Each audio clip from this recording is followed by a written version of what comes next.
का सब्सक्राइब करें। तीन जादुई दिया। मिट्टी के बर्तन ले लो, मनमोहक मिट्टी के बर्तन ले लो, सुंदर सुंदर मिट्टी के बनावट के बर्तन ले लो। आओ आओ भाइयों। बाजार के बीचों बीच बैठा गरीब कुम्हार कमलेश अपने मिट्टी के बर्तनों को बेचने के लिए जोरों शोरों से गुहार लगाता है। बावजूद इसके उसके एक भी बर्तन की बिक्री नहीं होती। देखते ही देखते देर रात हो जाती है। आज तो सवेरे से एक मिट्टी के बर्तन की बिक्री नहीं हुई है। अब और देर रुकना बेफजूल होगा। अब मुझे घर चलना चाहिए। बेचारी धानी मेरी बाट जो रही होगी। कमलेश हताश मन से मिट्टी के बर्तनों से भरी टोकरी को माथे पर उठाकर घर की ओर अग्रसर हो जाता है। उसके मन में घर खर्च को लेकर काफी उथल पुथल चल रही थी। वह बेसुध होकर बढ़ा चला जा रहा था। इसी बीच तेजी में आ रही एक ट्रक से मिट्टी के बर्तन बनाने वाला गरीब कुम्हार हमेशा के लिए मिट्टी में मिल जाता है। इस दुखद दुर्घटना से उसका बेटा विनायक और धानी का जीवन रूपी नाव घनघोर गरीबी के दलदल में गोते लगाने लगी थी। सृष्टि के रचयिता, तुमने सिर्फ मुझ सुहागन की मांग का सिंदूर छीनकर मुझे अभागन नहीं बनाया, बल्कि मेरे बेटे को बचकाने में ही यतीम बना दिया। पति के चले जाने के गम में धानी दिन रात उसके वियोग की विरह में आंसू बहाती रहती। इस बीच बेचारे माँ बेटे को गरीबी और भूखमरी की मार झेलनी पड़ती है। अपने बेटे को भूख से बिलखता हुआ देखकर धानी बोलती है, मुझे बीती बातों को बिसार कर आगे बढ़ना होगा, क्योंकि मेरे सर पर मेरे बेटे विनायक की जिम्मेवारी है। कुछ ही दिनों बाद दीपावली है। मैं मिट्टी के दिए बनाकर उन्हें बाजार में बेचूंगी। अगले दिन धानी नदी किनारे से दिए बनाने के लिए टोकरी में ढेर सारी मिट्टी भरकर उसे माथे पर धरे घर आती है। ये देखकर विनायक कहता है, माँ, आप इतनी सारी मिट्टी क्यों लाई हो? विनायक, कुछ दिनों बाद दीपावली आने वाली है। इस अवसर पर मैं मिट्टी के दिए बनाकर उन्हें बाजार में बेचूंगी, जिससे 4 पैसे जोड़कर बटोर सकूं और हम दिवाली मना सकें। माँ, मैं भी दिए बनाने में आपकी मदद करूँगा, जैसे मैं मिट्टी के बर्तन बनाने में बाबूजी का हाथ बटाया करता था। ये बोलते हुए विनायक की आंखों में आंसू भर जाते हैं। धानी अपने आंचल से उसके आंसू पोंछती है, जिसके बाद दोनों माँ बेटे मिलकर मिट्टी को दिया बनाने के लिए रौंदना शुरू करते हैं। बाबूजी मिट्टी के मटके हांडी बनाने के लिए मिट्टी को बहुतायत बार रौंदते मटते थे। हमें भी वही करना होगा, ताकि दियों की बनावट अनोखी हो सके, ताकि तभी वह बहुमूल्य में बिकेंगे। दोनों माँ बेटे देर रात तक मिट्टी के दिए बनाकर भोजन के अभाव में पानी पीकर ही सो जाते हैं। अगले दिन धानी अपने घर के तख्त पर रखी लक्ष्मी माँ की मूर्ति के समक्ष खड़ी हाथ जोड़कर कहती है, हे माँ, तुम तो धन और वैभव की लक्ष्मी हो। बस आज इतना कर देना कि मुझ दिन दुखियारिन के दिए की बिक्री हो जाए, ताकि दीपावली के दिन हम गरीब के घर में दिया जला सकें। इसके बाद दोनों माँ बेटे दियों को बेचने के लिए बाजार में पहुँच जाते हैं और विनायक आवाज लगाता है, दीपावली के दिए ले लो, मिट्टी के मनमोहक दिए ले लो। काफी देर बाद भी उनके दिए खरीदने कोई नहीं आता। माँ, लगता है हमारे दिए लुभावने नहीं, इसलिए लोग हमारे दियों को एक तक देख भी ना रहे हैं, ना हमारे दिए बिक रहे हैं। धीरज धरो विनायक, धन की देवी माँ लक्ष्मी हमारी गुहार सुनेंगी, हमारे दिए बिकेंगे। बड़ी मुश्किलों के बाद उनके इक्के दुक्के दियों की ही बिक्री हो पाती है। केवल 10 रुपए माँ के दिए बिके हैं। आज के महंगे दौर में तो इतने में एक वक्त के खाना भी नसीब ना होगा। विनायक पिछले 2 रोज से भूखा है, उसका खाना मुझसे ज्यादा जरूरी है। धानी वह 10 रुपए देकर बनिए की दुकान से डबल रोटी खरीद कर अपने बेटे को खिलाकर खुद पानी पीकर ही पेट भर लेती है। ऐसे ही हर एक दिन होता, उनके बनाए दिए कोई नहीं खरीदता। देर रात जब माँ बेटे दियों की टोकरी माथे पर उठाए डगर चल रही थी, तभी उनकी नजर एक पीपल के पेड़ के पास पड़े 3 दियों पर जाती है, जिनकी बनावट देखकर माँ बेटे वहीं ठहर जाते हैं। माँ, देखो तो जरा ये 3 दिए कैसे सोने के समान चमक दमक रहा है। इन्हें देखकर तो लग ही नहीं रहा कि ये दिए माटी के बने हैं। जाने किस धूर्त इंसान ने इतने सुंदर दियों को बिना टूट फूट के यहाँ छोड़ दिया है। विनायक उन तीनों दियों को अपनी टोकरी में रखकर घर ले आता है। घर आकर धानी उन 3 दियों को साफ सुथरा करके उन्हें लक्ष्मी माँ की प्रतिमा के सामने रखकर कहती है, लक्ष्मी मैया, माफ करना, मेरे पास तेल की एक बूंद भी नहीं है जो ये दिया जला सकूं, इसलिए मैं इसे चुचा ही आपके समक्ष रख रही हूँ। एकाएक तीनों दिए तेल बाती से भरपूर होकर जल उठती हैं। तभी माँ लक्ष्मी अपनी सुनहरी छवि के द्वारा उन्हें मार्गदर्शन देती हैं। धानी, आज के दौर में तुम्हारे जैसा मन सैकड़ों में से किसी एक का होता है। इस घनघोर गरीबी में भी तुमने मुझ पर कोई दोष नहीं लगाया, ना किसी भी कष्ट में तुमने कुड़कुड़ाहट जताई। इसलिए मैं तीनों दियों को जादुई दियों में बदलती हूँ। जब भी तुम इन 3 दियों में तेल उड़ेल कर जोत बाती जलाओगी, ये तीनों दिए रुपए, सोना और हीरे का दिया बनकर तुम्हारी मदद करेगा। धानी को जादुई 3 दिया देकर लक्ष्मी माता अंतर्ध्यान होती है। क्या सचमुच ये तीनों दिए जादुई हैं? इसका पुख्ता प्रमाण जानने के लिए इससे मदद मांगनी होगी। ऐ मेरे जादुई 3 दियों, इसी पल छिन मुझे अपना परिचय दो। अचानक तेजोमय प्रकाश के साथ तीनों दिए हीरे, पैसे और सोने के दियों के सांचे में ढल जाते हैं और उनके भीतर जल रही बाती के बीच से सोने, पैसे और हीरे की बौछार बरस पड़ती है। ये तीनों दिए तो सचमुच में जादुई हैं। ऐ लक्ष्मी माता, आपका कोटि कोटि धन्यवाद। जादुई पैसे के दिए से मिले पैसे से धानी भरपेट खाना खा पाती है। अगले सवेर वह जादुई दियों से मिले हीरे और सोने को सुनार के हाथों सौदा कराती है, जिससे उनके घर की माली हालत की काया पलट हो जाती है। अब वह निष्दिन सवेरे और संध्या के समय उन तीनों दियों को जलाकर माँ लक्ष्मी का पूजन करती थी। देखते ही देखते दीपावली का दिन आता है। सभी के घरों के दीवट पर दीपावली के दिए जगमगाकर दिवाली के पर्व की सुनहरा संदेश सुना रहे थे। तभी धानी कहती है, लक्ष्मी माता, आपकी जितनी वंदना करूं कम है। इन 3 दियों को देकर आपने मुझ दिन दुखियारिन के घर की दरिद्रता का नाश करके धन वैभव से भरपूर कर दिया। आपकी ही दया और इन 3 जादुई दियों के कारण आज हम दिवाली मना रहे हैं। धानी लक्ष्मी माता का शुक्रगुजार ही कर रही थी कि अचानक दरवाजे पर एक अधेड़ उम्र की बुढ़िया दस्तक देती है। कोई है इस घर में बड़े दिल वाला? कहिए अम्मा। दिवाली का दिन है बिटिया, मुझ बुढ़िया को कुछ खाने को दे दो। धानी रसोई घर का रुख करके बुढ़िया के लिए पूरी पकवान लाकर परोसती है। ये लो अम्मा, आराम से बैठकर खाओ। खा चुकने के बाद बुढ़िया बाहर की ओर बढ़ने लगती है कि धानी कहती है, अम्मा, दिवाली के दिन किसी को खाली हाथ नहीं भेजते। ठहरो, मेरे पास आपको देने को कुछ है। धानी तीनों दियों को जलाकर कहती है, ऐ मेरे 3 जादुई दियों, आज इस दिवाली के शुभ अवसर पर मुझे तुम्हारी जरूरत आन पड़ी है, मेरी मदद करो। दियों में जल रही लौ सुनहरी होने के साथ दिए जादुई ढांचे में ढलकर रुपए, सोना और हीरे के दिए में बदलकर रत्न बरसाते हैं। ये देखकर बुढ़िया हरारत में पड़ जाती है। ये कैसे दिए हैं जो अपने भीतर से बेशकीमती रत्न बरसा रहे हैं? अम्मा, दरअसल ये 3 जादुई दिए हैं जो मुझे माँ लक्ष्मी की ओर से भेंट स्वरूप मिला है। ये सारा रत्न आप रख लीजिए। इसे आप आगे भावी भविष्य में किसी भी दशहरा या दिवाली पर आपको किसी के आगे हाथ न फैलाना पड़ेगा। काश दुनिया के बाकी रईस लोग भी तुम्हारे जैसे दरिया दिल होते। जुग जुग जियो बेटी, माँ लक्ष्मी तुम्हें धन दान से भरपूर रखे। इस तरह 3 जादुई दियों से न सिर्फ दुखियारिन धानी के घर की दशा बदलती है, बल्कि वह उन जादुई दियों से कई और गरीबों के घर की दरिद्रता भी दूर करती है। राजा की काली प्रेग्नेंट बहू। तर्शीश में बसे इंद्रप्रस्थ साम्राज्य के राजा रणजीत सिंह से उसकी प्रजा बेहद प्रसन्न थी। एक दिन राजा अपने पुत्र नरेश से कहते हैं, पिताश्री, आपने मुझे पुकारा? हाँ युवराज नरेश, अब आप सयाने हो चुके हैं। आपके विवाह के लिए सैकड़ों प्रस्ताव आ चुके हैं। हमने आपके खातिर मगध के राजा अग्रसेन की पुत्री अपराजिता का चयन किया है। एक स्त्री में होने वाले सभी गुण उसमें शामिल हैं। वो रूपवती और गुणवती दोनों हैं। राजा नरेश बिना कोई आपत्ति जताए पिता के फैसले के आगे सर झुका देते हैं।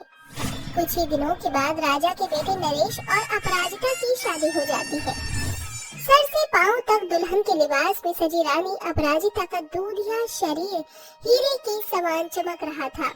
राजा रणजीत सिंह कहते हैं, अपराजिता बहू, तुम हमारी बहू नहीं बल्कि इस महल की महारानी, यहाँ की रौनक हो। इस पूरे नगर में राजा रंजीत सिंह के बहू जैसी सुंदर स्त्री और कोई नहीं है। राजा रणजीत सिंह की बातों में अपराजिता को रंग के प्रति एक बड़ा भेदभाव दिख जाता है।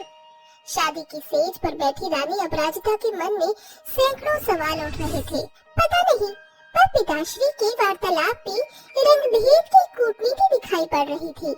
जब पिता का आचरण ऐसा है तो पुत्र का कैसा होगा? अपराजिता ऐसा कह ही रही थी कि अचानक कमरे में राजा नरेश आकर कक्ष का किवाड़ भीतर से बंद करके कहते हैं, क्या हुआ रानी अपराजिता? आपके मुख पर ये कैसा प्रश्न पड़ा हुआ है? राजा नरेश, क्या व्यक्ति के तन की सुंदरता ही सर्वोपरि है? मन की मेल का कोई महत्व नहीं? वह तो है रानी, मगर पिताश्री के लिए केवल शारीरिक सुंदरता ही सर्वोपरि है। किंतु मधुरता हर एक बुरे इंसान को बदलाव दे सकती है। इंसान को उसकी शारीरिक सुंदरता नहीं, बल्कि उसका भला आचरण खूबसूरत बनाता है। राजा नरेश की ये बात सुनकर अपराजिता कहती है, मुझे तो आभास ही नहीं हो रहा कि आपके और पिताश्री के बीच रक्त संबंध है, क्योंकि आपके और उनके विचार एकदम पूर्व और पश्चिम के नहीं है। मगर मुझे इस बात का घमंड है कि मैं आप जैसे राजा की अर्धांगिनी हूँ। इसके बाद राजा नरेश और रानी अपराजिता सुनहरा समय साझा करते हैं, मगर किसे पता था कि अब जो होने वाला था वो बेहद अलग था। सवेरे जैसे ही रानी अपराजिता खुद को शीशे में निहारती है, वो बेहद भयातुर हो जाती है। वो देखती है कि सर से पांव तक उसका सुंदर शरीर काले कोयले के समान हो चुका है। बदले बदसूरत रूप को देखकर रानी रोने लगती है। उनकी सिसकियां पूरे महल में सन्ना उठती है। ये कैसे हो गया? मेरा सुंदर स्वरूप शामिल कैसे हो गया?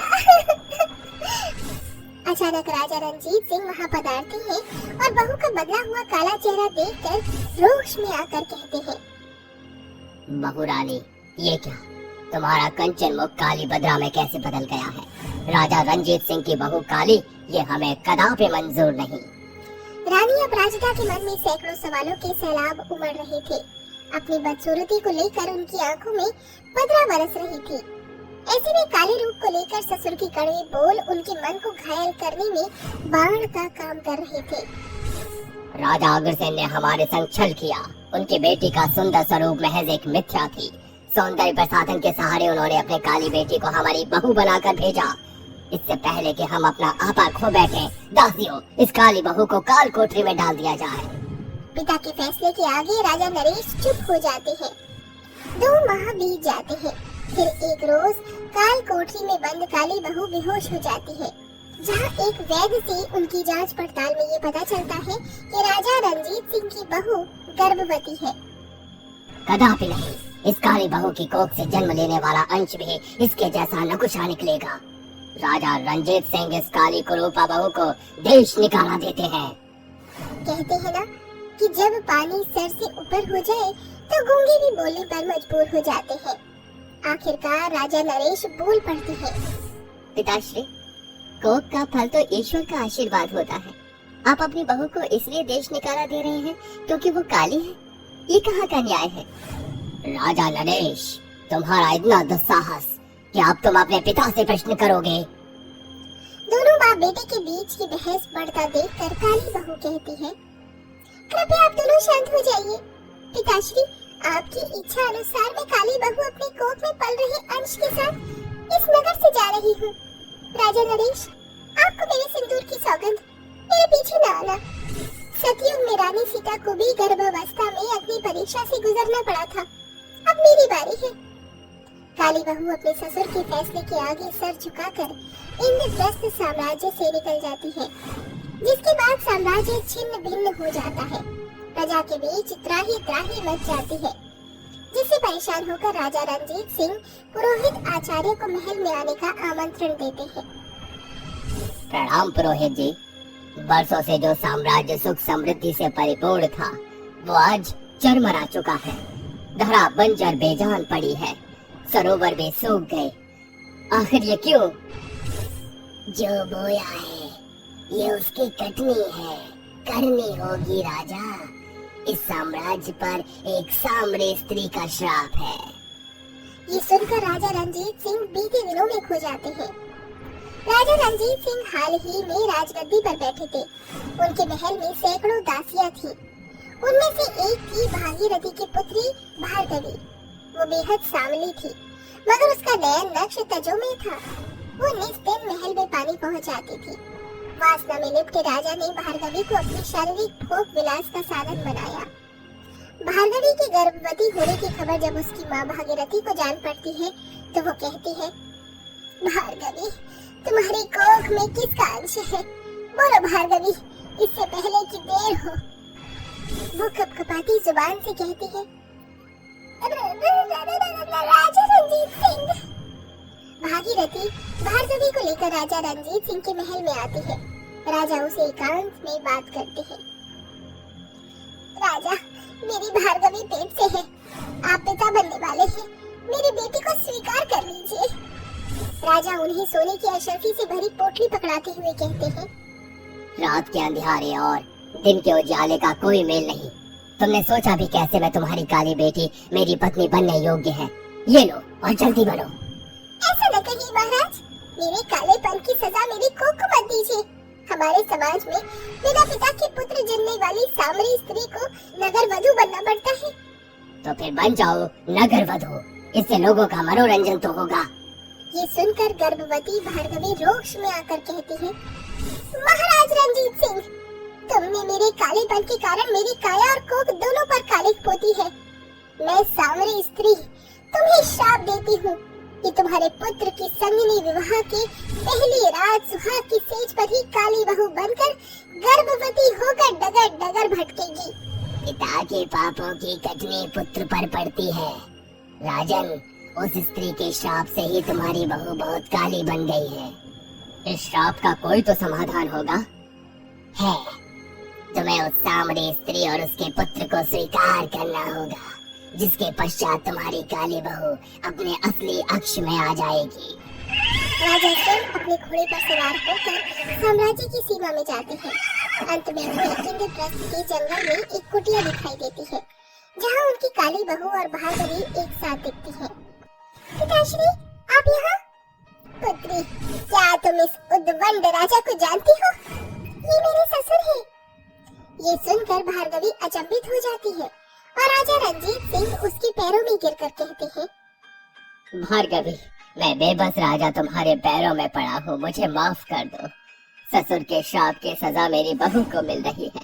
उसका रूप छिन गया। क्रूरता में आकर मैंने अपनी काली बहू को देश निकाला दे दिया। ये सोचा ही नहीं कि मेरे ही कर्मों की सजा मेरी काली बहू को मिल रही है। राजा का बदला मन देखकर बूढ़ी भार्गवी कहती है, तुमने अपने पापों का पश्चाताप कर लिया, मैं तुम्हें माफ करती हूँ। इसी के साथ काली बहू का स्वरूप सुंदर हो जाता है और राजा सामरी स्त्री को पूरे साम्राज्य के सामने अपनी पत्नी का पद देते हैं। इसी के साथ राजा की काली बहू की ये कहानी यही समाप्त होती है। पौराणिक विद्वानों के अनुसार पूर्वजों के पापों की सजा भावी पीढ़ी को भुगतनी पड़ती है, जो 100% सत्य है। 3 बहू की भोजन चुनौती। चंदनपुर गांव के बड़े बाजार में एक ढाबे के बाहर टंगे बोर्ड पर बड़े बड़े अक्षरों में कुछ इस कदर लिखा था, जिस बोर्ड पर लिखे शब्द को बहू मुंह जुबानी बोलती है, खाओगे जब ये बिरयानी, याद आएगी तुमको नानी, खाने पड़ेंगे 12 अंडे, आधे में पड़ना जाना ठंडे, चिकन मसाला भी परात में शामिल है, कोई सास बहू की भोजन चुनौती के काबिल। गुड्डू नाम का शख्स वहाँ खड़ा ये सुन रहा होता है। अरे ससुरा, ये भी भला कौन भोजन चुनौती है?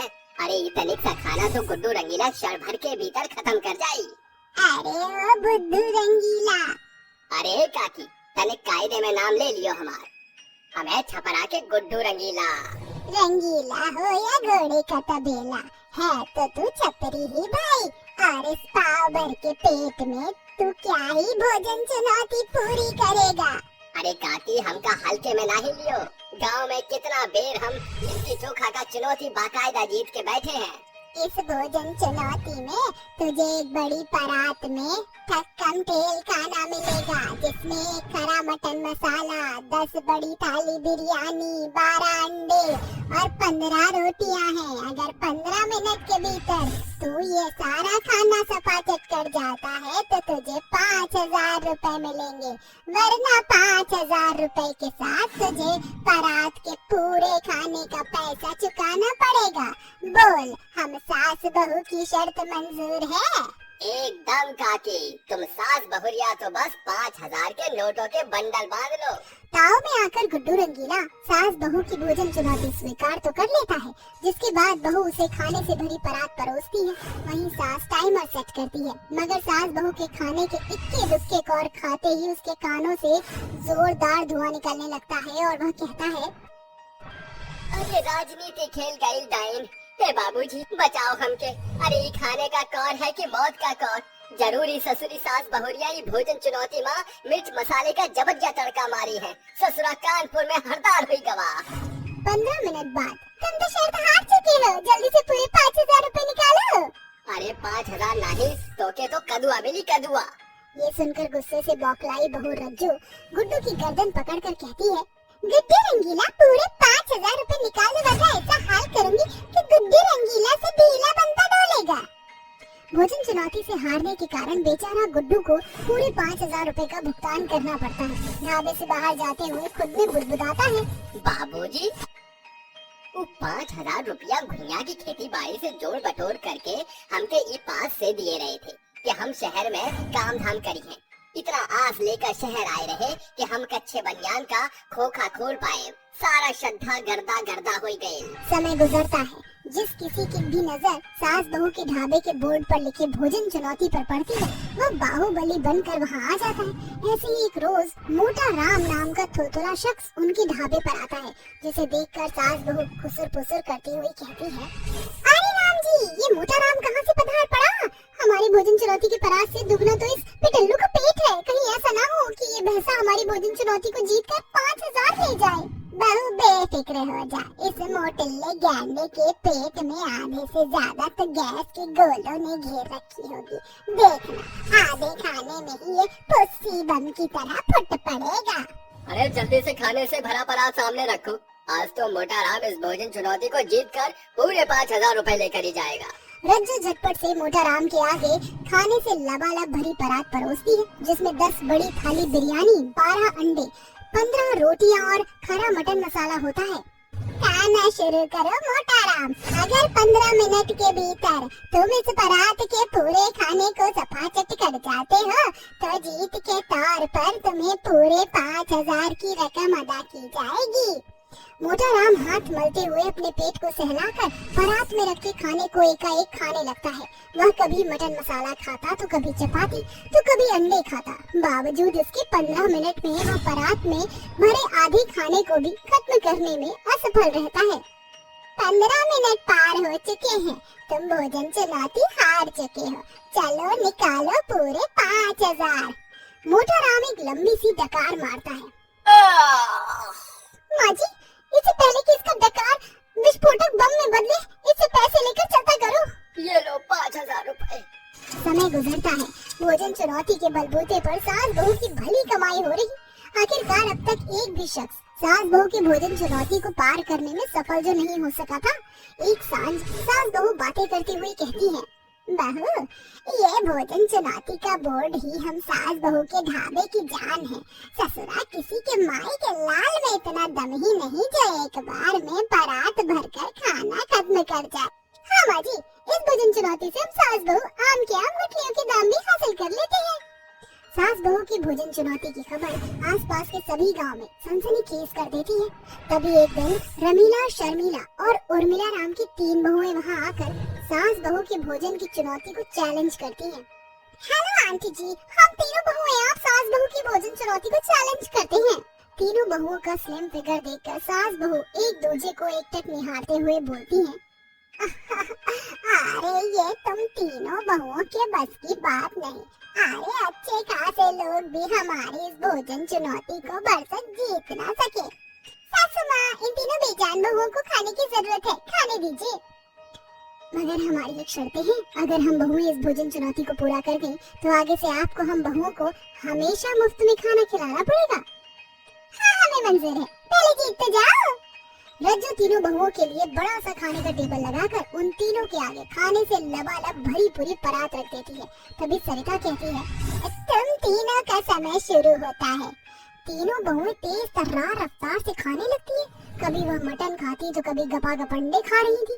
ये देखकर सास बहू के पसीने छूट जाते हैं। तभी वह कहती है, अरे रज्जू बहू, लगता है आज पूरे 15,000 पानी में बहने वाले हैं। हाँ सासू माँ, आप सही कह रही है। देखने में तो तीनों सूखे कांटे की तरह है, मगर खुराक तो अपार है। एकदम जानवरों की तरह जुगाली कर रही है। कभी मटन में मुंह मार रही है तो कभी बिरयानी निपटा रही है। माँ जी कुछ कीजिए, खड़ी खड़ी देख क्या रही है? अपनी बर्बादी का नजारा। 15 मिनट की भोजन चुनौती को तीनों बहुएं 5 मिनट के भीतर ही पूरा करके कहती हैं, लाओ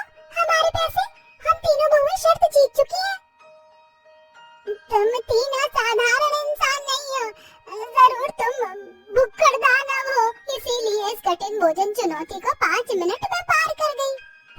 आंटी जी, ये भोजन चुनौती तो हमारे लिए कुछ भी नहीं है। हम बहुएं इससे भी भारी भोजन चुनौती को जीत चुकी हैं। हाँ, हम बहुओं ने एक बार में 10 थालियां खाना और तो और 6 मिनट के भीतर 56 लोग की थाली का खाना खाने की जीत भी अपने नाम की है। इंस्टा और फेसबुक पर ऐसे भोजन चुनौती से भरे हम तीनों बहू के सैकड़ों ब्लॉग हैं। ये सुनकर सास बहू के चेहरे पीले पड़ जाते हैं। ना चाहकर भी भोजन चुनौती जीत जाने के कारण उन्हें तीनों बहुओं को पूरे 5-5 हजार रुपए का भुगतान करना पड़ता है, जिसके बाद सास बहू चुनौती के बोर्ड को हटाकर साधारण दर पर ढाबा चलते हुए कहती है, माँ जी, काश हम सास बहू वो भोजन चुनौती का बोर्ड ही नहीं लगाते, तो ना वो 15,000 रुपए, ना ही ये तीनों बहुएं आए दिन मुंह उठाकर हमारे ढाबे पर आती। हाँ बहू, पर अब पछता कर क्या होगा जब चिड़िया चुग गई खेत। इस तरह सास बहू को बड़ा सबक मिलता है, जिसके बाद भावी भविष्य में वह भोजन चुनौती जैसे चैलेंज को फिर ढाबे के लिए नहीं अपनाती और ढांढस बांधकर मेहनत के बलबूते पर ढाबा चलाती है। ओफो, माँ जी, ये रेगुलेटर तो फिर से खराब हो गया। देखिए गैस लीक होने की कितनी स्मेल आ रही है। हमें अभी नया रेगुलेटर लाना होगा। ठीक है बहू, हम दोनों अभी बाजार चलते हैं, वैसे भी किचन का और भी सामान लाना है। दोनों सास बहू अपने पतियों के पास जाती हैं, जहां दोनों बाप बेटे ताश खेल रहे थे। अजी सुनिए, बहू और मैं बाहर जा रहे हैं, आप रसोई में मत जाना। रेगुलेटर खराब हो गया है तो गैस ऑन मत करना। ठीक है, जल्दी आना। अजी आपने सुन लिया ना? धनुष जी, प्लीज हमारे पीछे कुछ भी खाना मत बनाना, हमारे आने तक इंतजार कर लेना। हाँ हाँ ठीक है।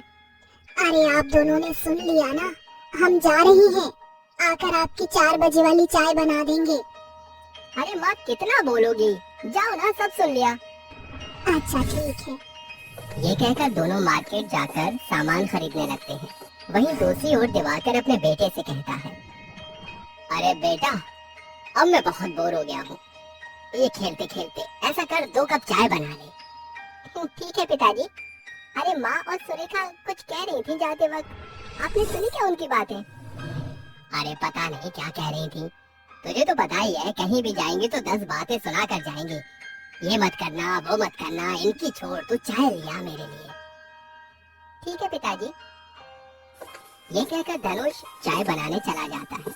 वो जैसे गैस को ऑन करता है तो सिलेंडर के ब्लास्ट से एक बड़ा धमाका होता है, जिसमें दोनों मर जाते हैं। तभी बात करते हुए दोनों घर की तरफ पहुंचती है। अरे माँ जी, आपने नॉन स्टिक तवा देखा था? उस पर कितनी छूट थी। अच्छा हुआ हमने ले लिया। हाँ बहू। और उसके साथ फ्री चम्मच का सेट भी मिल गया। अरे तुम दोनों यहाँ हंस रही हो और वहाँ तुम्हारा घर जलकर खाक हो गया है। चलो शुक्र है तुम दोनों बाहर थी और तुम दोनों के पति ऑफिस में, है ना? क्या घर में आग लग गई? नहीं नहीं बहू, जल्दी चल। ये कहते ही उन दोनों के होश उड़ जाते हैं और उनके हाथ से सामान गिर जाता है। वो भागी भागी अपने घर की ओर जाती हैं, जहाँ 2-3 औरतें उनका हाथ पकड़ लेती हैं और कहती हैं, अरे पागल हो क्या तुम दोनों, जो इस आग में झुलसने जा रही हो? अरे माया, हाथ छोड़ मेरा, हाथ। अरे अंदर मेरे पति और मेरा बेटा है, छोड़ मुझे, मेरा बेटा जल रहा है। अरे कोई बचाओ, मेरे परिवार को बचाओ। अरे जाने दो मुझे, छोड़िए मुझे, अंदर है वो। मुझे पापा जी और धनुष को बचा कर लाना है। सुरेखा, तुम पागल हो गई हो क्या? आग की लपटें देख कितनी तेज है, तो पास भी नहीं जा सकती। अब तक तो वो दोनों बचे भी नहीं होंगे। अरे आपका दिमाग तो ठीक है ना? आप कैसी बातें कर रही हैं? कुछ नहीं हुआ मेरे पति को, पापा जी भी बिल्कुल ठीक है ना माँ जी? लगता है यहाँ कोई सिलेंडर फट गया है, जिससे पूरा घर विस्फोट हो गया। तभी फायर ब्रिगेड आकर घर की आग को बुझाते हैं और अगले ही पल दोनों सास बहू सफेद साड़ी में गुमसुम बैठी हुई थी, जहाँ उनके पतियों की लाश पूरे तरीके से जल चुकी थी। तभी सुरेखा का भाई आकर कहता है, बस मेरी बहन शांत हो जाओ, विधि के विधान को कोई नहीं रोक सकता। पर ये सब कैसे हो गया? क्या कहूँ, किसको कसूरवार ठहराऊं भैया? शायद समय ही गलत चल रहा था, गैस के सिलेंडर का रेगुलेटर खराब हो गया था। इन दोनों को कह कर गए थे कि रसोई में मत आना, पर शायद उन्होंने गैस ऑन किया होगा, जिस वजह से सिलेंडर ब्लास्ट हो गया। अरे मेरे बच्चे को ले आओ कोई, अरे मेरे पति को ले आओ कोई, अरे मैं मर जाऊंगी, कैसे रहूं मैं, दोनों छोड़कर चले गए हम दोनों को। माँ जी, सुरेखा, आप दोनों संभाले खुद को, इस नाजुक मोड़ पर मजबूत होना होगा आपको। मैं पैसे भिजवा दूंगा कल आपको, या आप दोनों मेरे साथ ही रहने चलिए। नहीं भैया, हम कहीं नहीं जाएंगे, हम खुद ही अपने पैरों पर खड़ा होंगे, हमें आपके पैसे नहीं चाहिए, माफ करना। 2 हफ्ते बीत जाते हैं, दोनों जैसे तैसे घर चला लेते हैं और कहते हैं, बहू तूने अपने भाई से तो कह दिया, पर हम ऐसा क्या काम करें जिसमें हमारे कम पैसे लगे और मुनाफा ज्यादा हो। हमारा घर जलकर खाक हो गया, इसमें सामान लाकर और रंग रोगन करवाना होगा। माँ जी, मैंने सोचा है हम डोसा बना कर भेजें, उसमें ज्यादा लागत और मेहनत नहीं लगती है, फटाफट बनाकर खिला सकते हैं। इन सामान के लिए मैं लोन ले आऊंगी। बहू की बात सुनकर मालती राजी हो जाती है। सुरेखा कुछ लोन उठाकर एक ठेला और डोसा बनाने के सामान का इंतजाम करती है। अगले दिन से ये दोनों सास बहू का स्पेशल डोसा बनाने लगती है। आइए आइए, गर्मा गर्म डोसे के साथ नारियल की चटनी और सांभर का मजा लीजिए, मात्र 50 रुपए, 50 रुपए। हाँ आइए आइए, यहाँ मसाला डोसा, पनीर डोसा, चीज डोसा, सास बहू स्पेशल डोसा, अफगानी डोसा, कई प्रकार के डोसे उपलब्ध हैं, तो देर ना कीजिए। अरे यहाँ तो डोसे की नई दुकान लगी है, चल प्रेरणा डोसे को खाते हैं। हाँ चल। दोनों सहेली सास बहू की दुकान पर पहुंचकर डोसे का ऑर्डर करके खाती हैं और कहती हैं, अरे वाह आंटी, आपकी पनीर डोसा और अनियन डोसा तो बहुत मस्त है। हाँ आंटी, ऐसा करिए, आप अपना सास बहू स्पेशल हो सभी खिला दीजिए और पनीर वाला पैक कर दीजिए, 2-2। ठीक है बेटा, ये लो सास बहू स्पेशल डोसा। अरे वाह गजब, इसके आगे तो मटर पनीर भी फेल है। आहा दीदी मस्त है। ये कहते ही वो दोनों पैसे देकर चली जाती है, जिसके बाद के बाद एक ग्राहक आते हैं और भीड़ लगने लगती है।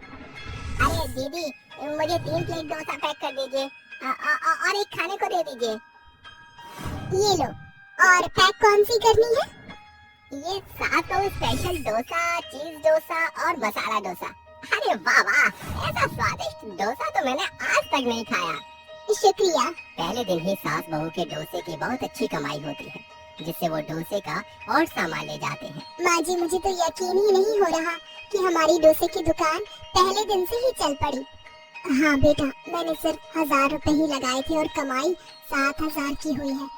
लगता है अब हम अपने घर को पहले जैसा नया कर देंगे। हाँ माँ जी।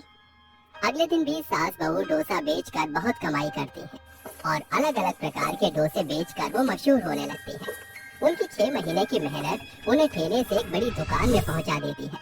आसपास के शहरों में भी सास बहू के स्पेशल डोसे की डिमांड बढ़ जाती है। ज्यादा ग्राहक आने से अब सास बहू ने अपनी दुकान में 4 स्टाफ को रख लिया था। तभी एक दिन जाना माना पंजाब का शेफ मोहन राय उनकी दुकान के सास बहू स्पेशल डोसा खाता है और कहता है, अरे वाह, आज तक ऐसा डोसा तो मैंने भी नहीं बनाया। बेटा, यहाँ की ओनर कौन है, जरा उन्हें भेजिए। शेफ की बात सुनकर बेटा सुरेखा को भेज देता है और वो कहती है, जी क्या हुआ, आपको हमारा डोसा पसंद नहीं आया क्या? हाँ जी, पसंद नहीं, बहुत पसंद आया है। मैंने शेफ होकर भी इतना अच्छा डोसा कभी नहीं बनाया। सच कहूँ तो मुझे आपके यहाँ का डोसा काफी पसंद आया है। और मैं चाहता हूँ कि ये लजीज डिश मेरे 5 स्टार होटल में भी आप सब लोग खाएं। तो क्या इसके लिए आप मेरे होटल में आकर शेफ बनना पसंद करेंगी? सच में? आपको हमारा डोसा इतना पसंद आया कि अब हम आपके 5 स्टार होटल में शेफ बनेंगे? जी बिल्कुल। पर सर, हमारी दुकान को हम बंद नहीं कर सकते, काफी लोग हमसे जुड़ चुके हैं। उसकी चिंता आप मत कीजिए, मैं आपके डोसे की शॉप की फ्रेंचाइजी ओपन करा दूंगा। दूसरे शहर में भी लोग खा पाएंगे और आपका स्टाफ भी यहीं रहेगा। आप उसकी अपडेट लेते रहना। आप मुझे 5 मिनट दीजिए ताकि मैं माँ जी से पूछ लूं। ऐसा कहकर सुरेखा अपनी सास को सब कुछ बता देती है। अगर बहू हमें ये सुनहरा अवसर मिल रहा है तो हम इसे जाने कैसे दे सकते हैं। हाँ कर दे उन्हें। खुशी से सास बहू फूले नहीं समाते और शेफ के साथ जुड़कर उसके 5 स्टार होटल में अपने स्पेशल सास बहू डोसा सबको खिलाकर उस होटल को भी फेमस बना देती है। साथ ही उनकी दुकान भी चलती रहती है।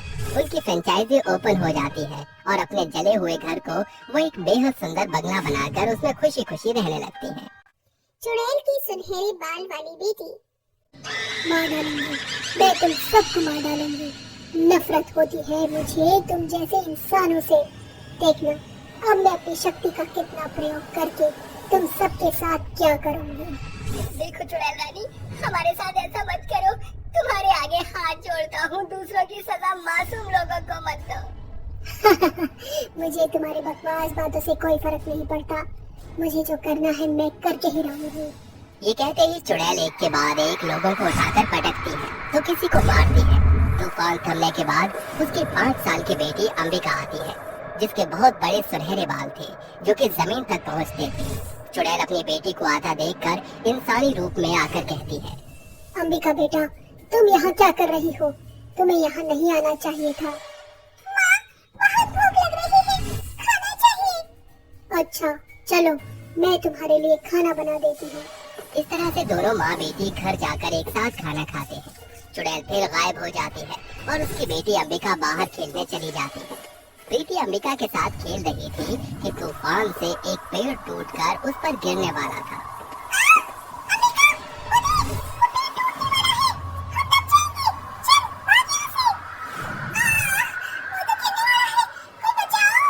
डरकर अंबिका जैसे ही चीखती है तो उस गिरते हुए पेड़ को अंबिका के लंबे घने सुनहरे बाल उस पेड़ के डाल को पकड़ लेते हैं, जिससे दोनों बच्चियां बच जाती हैं और हैरानी से कहती हैं,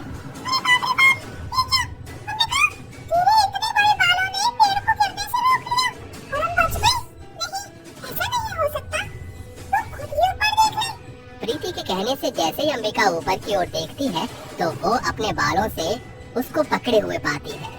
अरे हाँ, तुमने सही कहा, मेरे बालों ने पेड़ को पकड़ लिया। हे भगवान, कहीं इसे पता न चल जाए कि मेरे बाल जादुई सोने के हैं।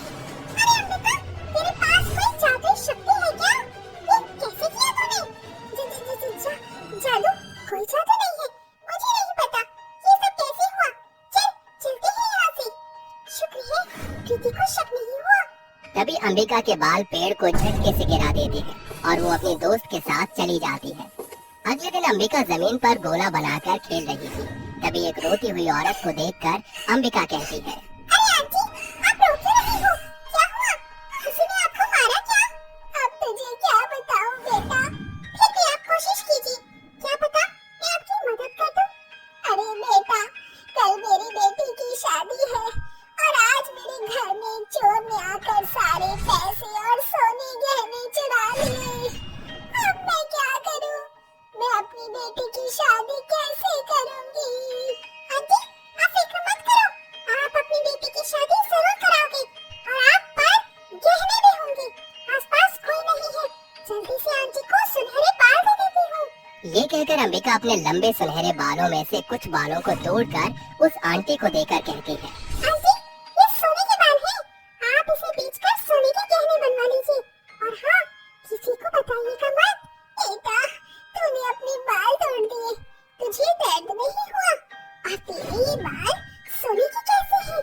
मुझे तो विश्वास ही नहीं हो रहा। मुझे भी नहीं होता आंटी, पर आप रोइए मत। अब आप अपनी बेटी की शादी कराइए। जाइए। शुक्रिया बेटा, तुमने मेरी बहुत बड़ी मुसीबत हल कर दी। भगवान तुम्हारा हमेशा भला करे। ताज्जुब की बात है, पर एक चुड़ैल की बेटी उस औरत की मदद क्यों करती है? जहाँ एक तरफ चुड़ैल लोगों को मार रही थी, वहीं दूसरी तरफ उसकी बेटी उन्हीं लोगों की मदद कर रही थी। आखिर ये कैसा रिश्ता था? क्या उस चुड़ैल की तरह अंबिका भी एक भूतिया बच्ची थी, या वो मासूम इंसानी नेक दिल बच्ची थी? और उस छोटी बच्ची के बाल बाकियों से अलग सुनहरे क्यों थे? जानने के लिए कहानी में आगे बढ़ते हैं। अच्छा हुआ, उस आंटी की मदद करते हुए मुझे किसी ने नहीं देखा। अब मैं चलती हूँ। अगर मेरे सुनहरे बाल किसी की मदद कर सकते हैं, तो इसमें क्या हर्ज है? शाम के समय चुड़ैल जंगल के बीच में अपनी तांत्रिक पूजा कर रही थी। तभी गांव के 2 लोगों ने उसे देख लिया। पेड़ों की आवाज से चुड़ैल को पता चल जाता है और उन लोगों को वो कहती है, तुम्हारी इतनी हिम्मत, तुमने मेरी विधि में विघ्न डाला। पता है कितनी देर से प्रयास कर रही थी। अब तुम लोगों को मैं जिंदा नहीं छोड़ूंगी, मार डालूंगी मैं। नहीं, हमें माफ कर दो चुड़ैल, हमें माफ कर दो। हमने जानबूझकर नहीं किया, हम कोई विघ्न नहीं डालना चाहते थे। हमें मरोगे तो जरूर। ये कहते ही चुड़ैल उनके पीछे भागती है और वो दोनों भी अपनी जान बचाने के लिए जंगल से बाहर की ओर भागते हैं और एक कुएं के पास छुप जाते हैं। कहाँ हो मेरे शिकारी, कहाँ छुप गए तुम? मार डालूंगी तुम सबको। सामने आओ, दोनों के दोनों सामने आओ। लगता है चले गए, मुझे दोबारा अपनी विधि शुरू करनी चाहिए। ये कहकर चुड़ैल चली जाती है। वहीं डरे हुए दोनों लड़के बाहर आते हैं कि कुएं में गिर जाते हैं और मदद की गुहार लगाते हैं। बचाओ बचाओ बचाओ, कोई हमें बचाओ, अरे हम कुएं में गिर गए हैं। अरे हमें बचाओ, यहाँ बहुत अंधेरा है। चुड़ैल की बेटी अंबिका कुएं से थोड़ी ही दूर पर थी और वो कहती है, लगता है कोई परेशानी में है, कुएं की तरफ से आवाज आ रही है। अंबिका जैसे ही कुएं के पास पहुंचती है तो बोलती है, अरे ये लोग तो बहुत बड़ी मुसीबत में हैं, मुझे इन्हें बचाना होगा। पर कैसे? अरे हाँ, मेरे बाल है ना, ये मेरे जादुई सुनहरे बाल, इन लोगों को बाहर निकाल कर लाओ। अंबिका के सुनहरे बाल उन दोनों लोगों को बाहर खींचकर ले आते हैं, जिसके बाद वो दोनों बाहर आ जाते हैं और अंबिका चली जाती है। तो दोनों कहते हैं, अरे कौन था यहाँ? किसने हमें बाहर निकाला? किसने हमें बचाया? अरे कोई है यहाँ? पता नहीं कौन हमें बचा कर चला गया। बहुत ही नेक दिल इंसान होगा जिसने भी हमारी जान बचाई। सही कहा विपिन तुमने। इस तरह अंबिका अपने सुनहरे बालों से गरीब बेसहारा लोगों की मदद करती है। एक दिन चुड़ैल बाहर लोगों को मारने जा रही थी, तभी उसकी बेटी कहती है, माँ, आप कहाँ जा रही हो? मैं भी चलूंगी आपके साथ। नहीं बेटा, तू मत जा, मैं सब्जी लेने बाजार जा रही थी। माँ, मैं भी चलूंगी माँ। अच्छा जिद मत कर, चल मेरे साथ। मैं तो शिकार करने जा रही थी, लेकिन अब शाकाहारी सब्जी का शिकार करना पड़ेगा मुझे।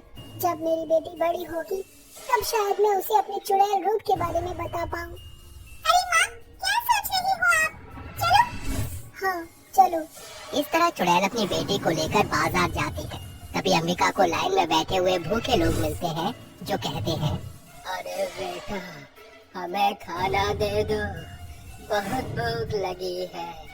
हाँ, कोई खाना दे दो, हमें बहुत भूख लगी है। 2 दिनों से हमने कुछ नहीं खाया, भगवान के नाम पर कोई हमें खाना दे दो। माँ, ये लोग तो बहुत भूखे हैं और भूख से तड़प रहे हैं। बेटा, ये लोग भिखारी हैं, यहाँ ऐसे ही करते हैं, तो इन पर ध्यान मत दे, आगे चल। अरे नहीं माँ, ये बहुत परेशान हैं, इनके पेट में दर्द हो रहा है। आप रुको, मैं इन्हें खाना खिला कर आती हूँ। क्या करूँ मैं? अरे हाँ।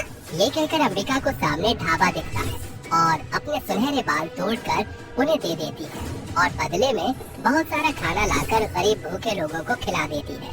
पापा, आपको भूख लगी थी ना? ये खा लीजिए, बहुत सारा खाना है मेरे पास।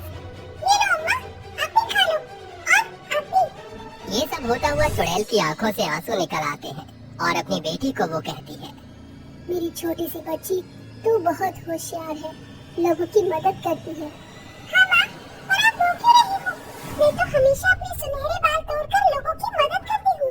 मैं रो रही हूँ बेटा, क्योंकि मैं एक चुड़ैल, आज तक मैंने तुझसे अपनी सच्चाई छुपा कर रखी। तुझे पता है, तेरे बाल इतने सुनहरे और लंबे जादुई क्यों है? क्यों है माँ? क्योंकि मुझे चुड़ैल की शक्तियाँ हैं। जब तू पैदा हुई थी, तभी तेरे बाल उतने ही बड़े और सुनहरे थे। सच्ची माँ?